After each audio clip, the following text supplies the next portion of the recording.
Hello everyone. Today we will be taking my prized possession, this 2017 Nissan Leaf, on a road trip. Now this road trip is about 120 miles round trip, and if you are familiar with the Nissan Leaf, you will know that it doesn't have that much range. In fact, when we hypermiled this car, we only got above 100 miles. If you're curious about that video, it's linked up there. In today's video, we are gonna explore if this Nissan Leaf has enough range to go on a regular day trip, and what is it like charging this vehicle on the CHAdeMO standard. So this is an older charging standard that cars just don't have anymore. We will explore all of this right now.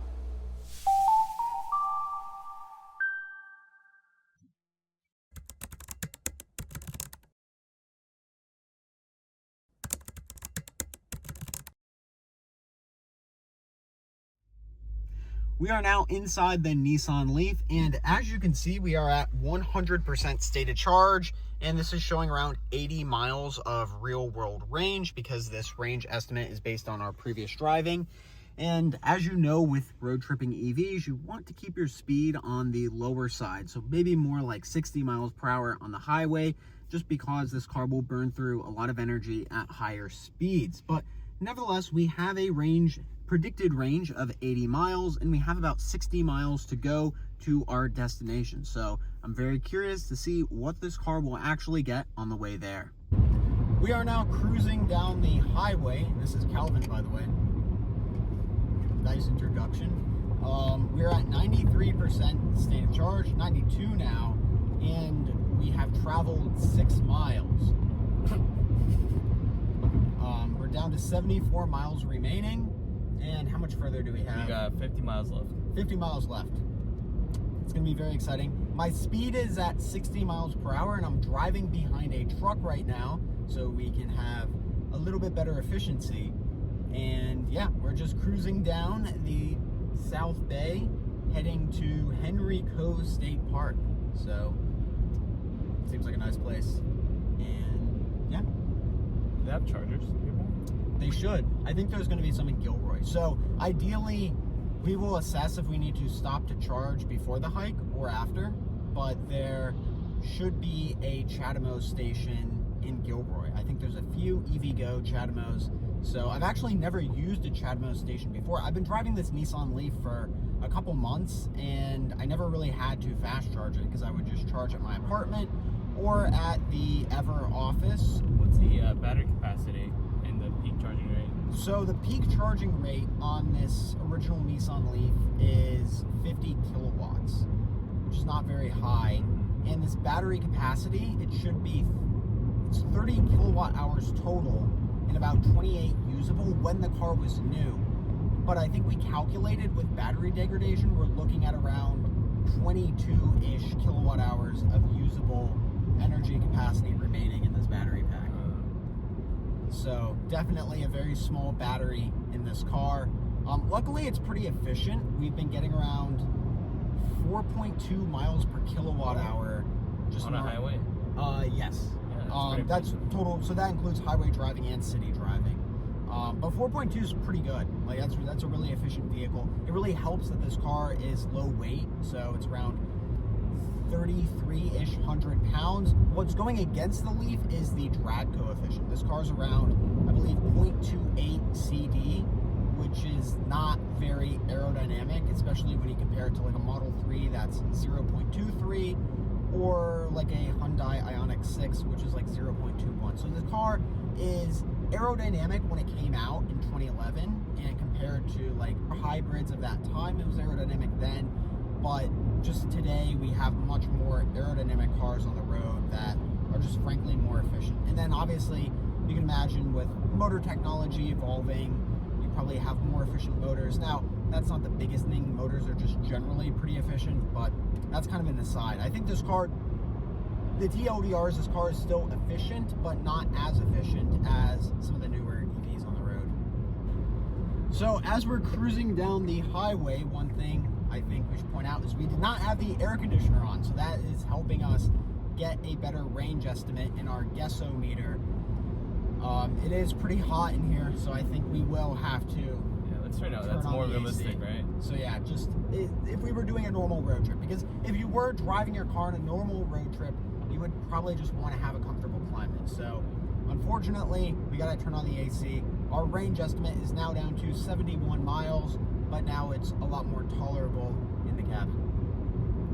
Once again, and we discussed this in the range test video, it's better to have the AC on when you're driving at highway speeds than roll your windows down, because you will be really cutting down your drag coefficient. I'm not sure to what percent it will affect. I would actually love to do a test separately, measuring two cars, one with windows down, one with AC on, and get the energy consumption.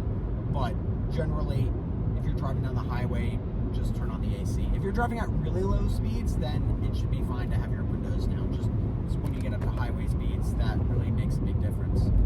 As you can see, it's now raining out, so we should expect a little bit less range, but nevertheless, we are continuing on our journey. Now, one of the things I love about the Nissan Leaf, and this is a great feature, is the horn. So if you look at this horn right here, you can actually press on the sides to activate it. So it just doesn't sound very confident. It's like asking to honk, not telling people that you're honking. We're down to 77%. We've traveled 19.5 miles. We have 62 expected miles remaining. We will continue on our journey. We're really representing our college colors. We are. Yeah. Columbia, Clemson. Yeah. It was not intentional. Not intentional. Is this Clemson, I think? No, just a Nike one. Oh, yeah. It was actually from my mom's friend's kid. Really? Yeah. Was it a gift or did you take it? He just took it. I just went into their house and took it out of their closet. Sick. Okay. Nice. Where did you steal yours from? Yeah. I hope it doesn't rain.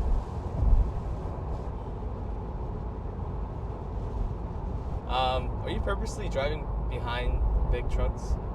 Yeah, well, I mean, in this car, I don't care about rock chips because, drum roll please, this car was the price of a MacBook. So, it's already got scrapes and stuff on it, so I don't really care. No, I really, really hate this car in every aspect, but the more I try riding in it, the more I see the benefit of having a beater car, right? This isn't a beater car, this is a very nice car. Would you bring this car out to your first date? Yes.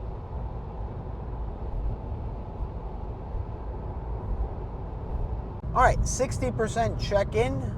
We have traveled 30.7 miles. And we have an estimated 49 miles remaining.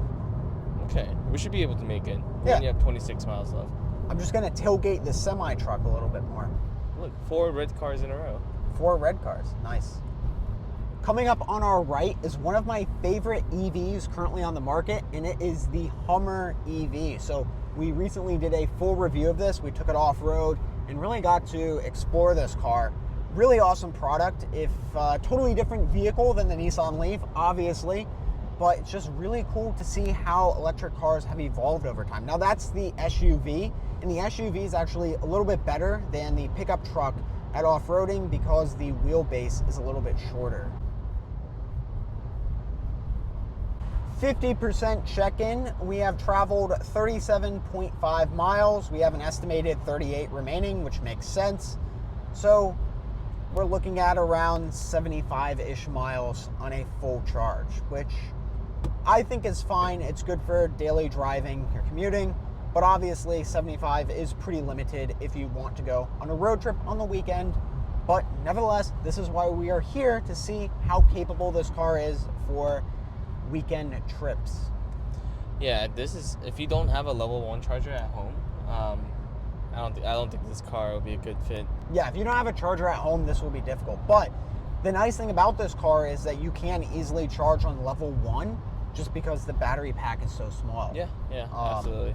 You can definitely keep it a full charge every night.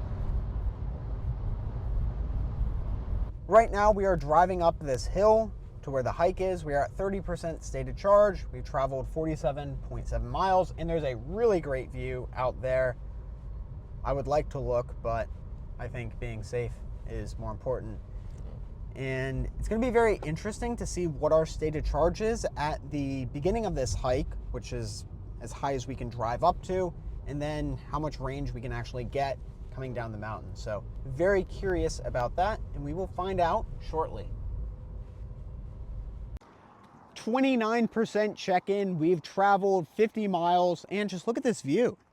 Very nice area just outside of Gilroy, California. And I don't think I actually told you where we were driving, but we were going from Redwood City to, what's the name of the place again? I forgot. Yeah, we forgot. Very nice lookout point. It's kind of cool because it's sunny out, raining, and somewhat warm for January. And we will continue on. We have about 7 more miles left. We've now received our low battery warning. We're at 20%, and we still have, what, like 4 or 5 more miles to go up the mountain? Yeah, 5 miles. 5 miles to go up the mountain. We've traveled 53 miles. Obviously, now our energy consumption is going to be really high just because we are driving up a really steep incline. So, best case scenario, well, not even best case, just any case scenario, we will get a lot of energy coming down the mountain. The Nissan Leaf probably doesn't regen as much as some more modern EVs, so I'll just keep it slow, keep it really in B mode for the most part. And I guess on that topic, this car has 2 drive modes. It's D or B. Drive, if you let off the accelerator, it just coasts like a normal car would. And in B mode, it gives you some regen. It's not true one pedal driving, like it won't bring you down to a complete stop like in the BMW i3 or other comparable cars like that, but it will just give you a little bit of regen. And then once you press on the brake pedal, I believe this is a blended brake pedal, so you will get some more regen. But obviously, the harder you press, the more likely it is to use the friction brakes. So we'll see if we make it up to the top, which I have a lot of confidence that we will. I've brought this car down to 0% before, and it just goes into neutral, so if we have to push it, it is what it is. Well, we are down to 10% battery and 4 miles of range. Yay! That's kind of scary, you know?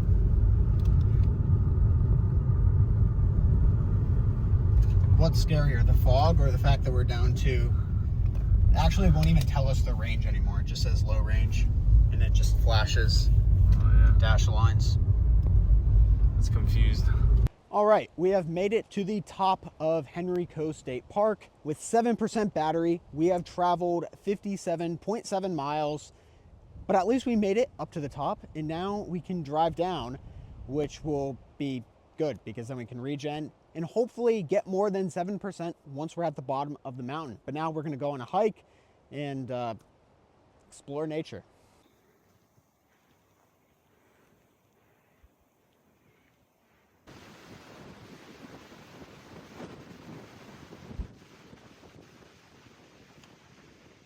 All right, just came back from the hike, went around 7 miles. Now we're gonna drive down the mountain, 7% battery, 57.7 miles traveled, and an unknown amount of range left. So let's find out. We are now up to 10% battery, and we traveled around 1.5 miles. And now 11%. I'm very excited to see how much percent we're gonna have at the bottom. So as a note, driving down the mountain, I'm in B mode right now, and whenever I do have to use the brake pedal to slow me down, I'm very, very gentle with it because I do not want to activate the friction brakes. When I use the friction brakes, that's literally just a bunch of energy lost to heat, and that's one of the reasons why I don't like daily driving a gas-powered car. It's because you're gonna lose so much of your energy to heat every time you slow down. Now the car is showing us a range number, and we are up to 9 miles and 13%. We're now up to 16% battery. Now, as we're coming down the mountain, the windows are getting a little fogged up.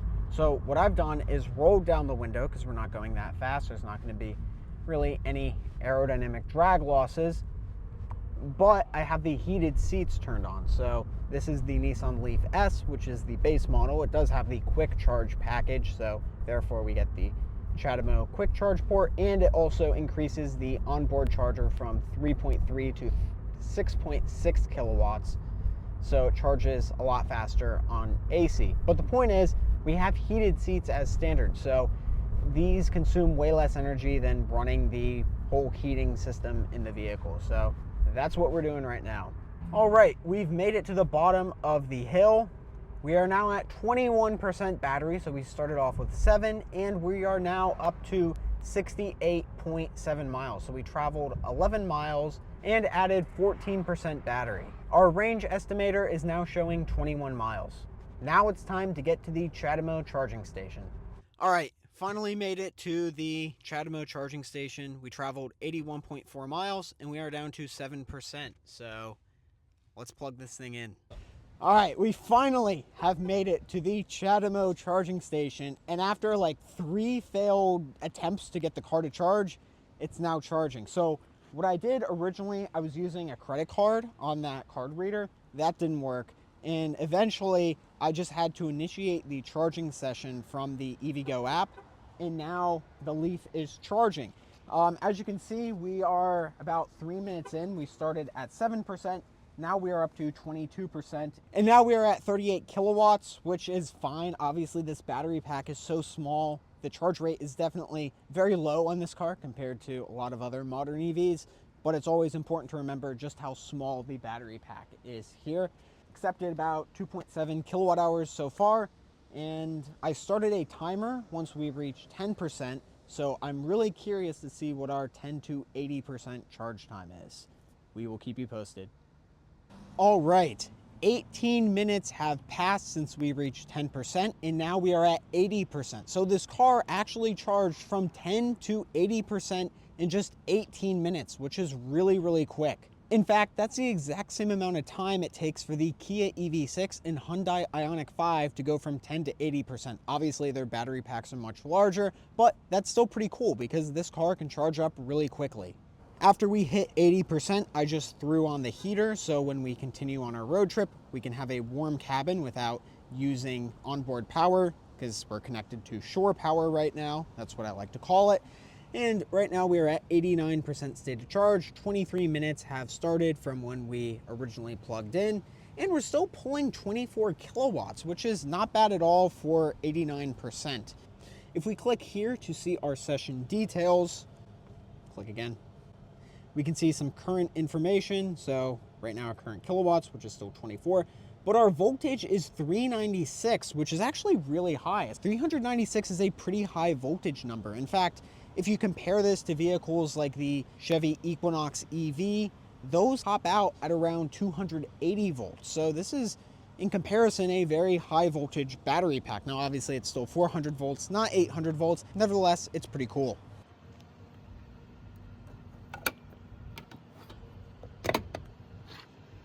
All right, so we recently charged up and we've been driving down the highway for a while, and now we are gonna do our 100-mile check-in. All right, we have passed the, well, I can't do the 100-mile mark because we're now at 102 miles, but we're 102 miles in and we have 59% battery remaining after our charge stop. Getting close to home. So that's good. All right, we have finally made it back, and it's time to plug in the Nissan Leaf. One thing that's kind of cool is the charge port is located up here. You press and hold on the key, and it opens up. We go to the J1772 and plug in. So we have gotten back. We've traveled about 120 miles total, and now we are down to 25% battery. So I think some lessons learned on this road trip is that this Nissan Leaf is great for daily driving if you just need to get to work and back. But even on like a road trip like this, it wasn't that long. It does require some extra planning. So this was 120 miles. We still did need to plan out a little bit, find out where we were going to stop to charge, and find out if there's still CHAdeMO charging stations around. But I think it was pretty fun. It was a good kind of walk through EV history because this is an older electric car, and this is what it was like when, you know, your cars didn't have that much range and you really had to plan out smaller daily trips. And it's really awesome to see how far EVs have come in the past decade. And yeah, this was still a really cool experience, and glad to see that the Nissan Leaf has made it. If you enjoyed today's video, please become a professor at a community college and make all your homework assignments requirements to watch the Evercars official YouTube channel. Alternatively, you can press the subscribe button. Thank you for watching.